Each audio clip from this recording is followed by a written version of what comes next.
So picture this. It's the 1980s and our parents are having a full-on meltdown.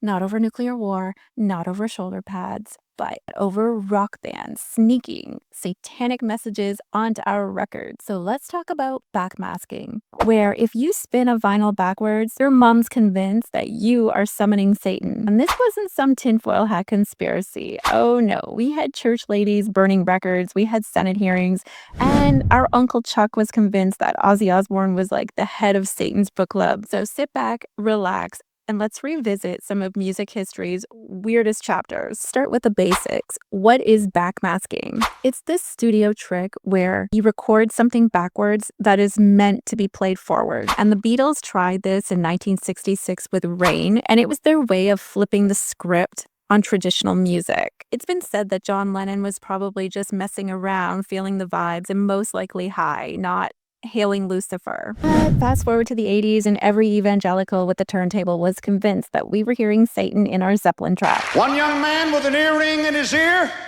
and his hair down to his back, singing rock music. Thousands of young people today especially are making him God and are... I'm not after people go run and burn their records. And it got so bad that California Assemblyman Phil Wyman tried to pass a law in '82 to slap warnings on albums with backmasking. It was like, caution, may contain messages from Satan. Spoiler, it flopped hard. But the panic was in full swing, and boomers were out here thinking that our vinyl was a portal to hell. Now, let's talk about the bands who were dragged into this witch hunt. Led Zeppelin's Stairway to Heaven, evangelists swore that it said, "Here's to my sweet Satan," when it was played backwards. Now, Jimmy Page, who owned an occult bookstore, and Aleister Crowley's creepy mansion, was not helping his case. And he was so obsessed with Crowley, the self-proclaimed B666, that he bought Skine House, which was Crowley's former estate at the edge of Loch Ness. Now, Crowley had used it for dark rituals, some of which he supposedly left unfinished, and locals believed that the place was cursed. So if you're trying to not look like you worship Satan, maybe don't move into the devil's Airbnb. So Robert Plant never bought into the whole Satanic Panic, and when people tried to claim that there were hidden messages in Stairway to Heaven, his response was basically,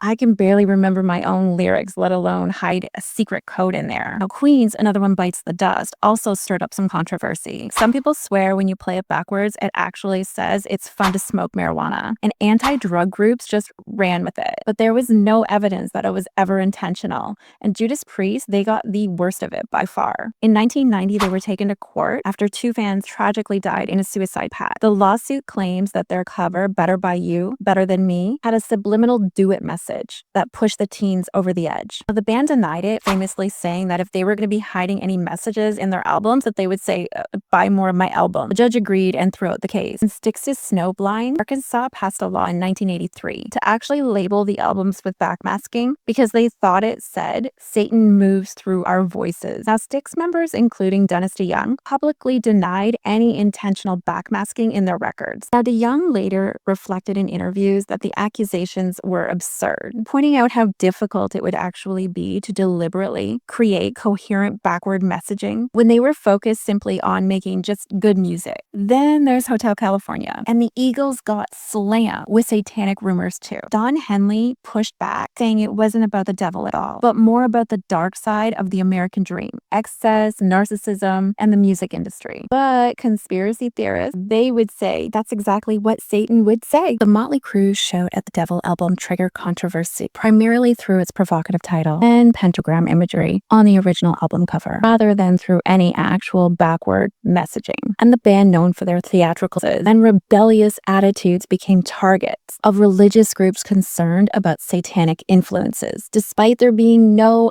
evidence about backward messaging or anything hidden in their recordings. Iron Maiden, like many metal bands, found themselves also targeted. While they incorporated cult themes in their artwork and lyrics, most allegations about backward messaging were fan or cryptic interpretation rather than intentional insertions. Now, some bands of the era did intentionally add backward elements to their music, sometimes as artistic choices and other times as like a tongue-in-cheek response to the controversy, and not every band was running scared of it. Electric Light Orchestra, ELO, the band behind Mr. Blue Sky and Don't Bring Me Down, decided to have some fun with the whole thing. On their 1975 track, Fire on High, Jeff Lynne and company deliberately inserted a backward message that said, "Music is reversible, time is not. Turn back." It wasn't a satanic plea. It was musical trolling, decades before the internet trolls ever existed. Here is a mainstream orchestral rock band saying, "You want backward messages? We'll give you one, and not a demon in sight." Now, the real climax of the circus hit in 1985 with Tipper Gore.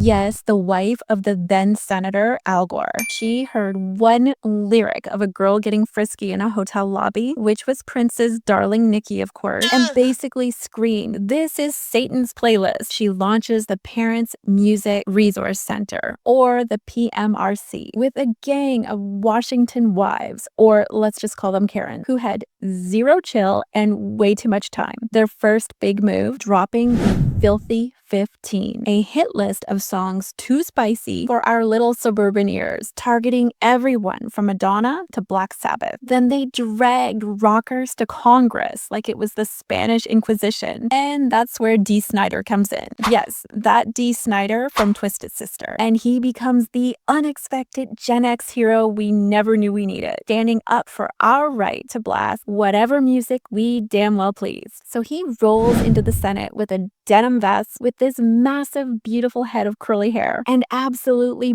bodies the PMRC. Now, they expected a clueless rock star. What they got was a smart, composed artist who calmly dismantled their arguments one by one. His band's famous song, "We're Not Gonna Take It," was already a middle finger to authority, and he brought that energy straight into the heart of DC. And he delivers this speech that is part Shakespeare and half cage match. And he calls out the PMRC for treating music like it's a weapon, not art. Oh, and this is really good. The only thing obscene here is assuming parents can't raise their own kids. He even schools them on free speech, points out the PMRC's twisting of lyrics to sound dirty, and even gets Tipper Gore to admit she didn't do her homework. And he wasn't just defending Twisted Sister. He was fighting for every artist from punk to rap who'd get screwed over by censorship. Frank Zappa was there too, calling it a bored housewives publicity stunt. And plot twist, John Denver, Mr. Take Me Home Country Road, backed them up, saying music is not the enemy. Dee's testimony, though, was the turning point. It showed the world that this wasn't about Satan. It was about control. Congress didn't ban anything, but we got the Parental Advisory sticker, which every teen saw as this neon sign screaming,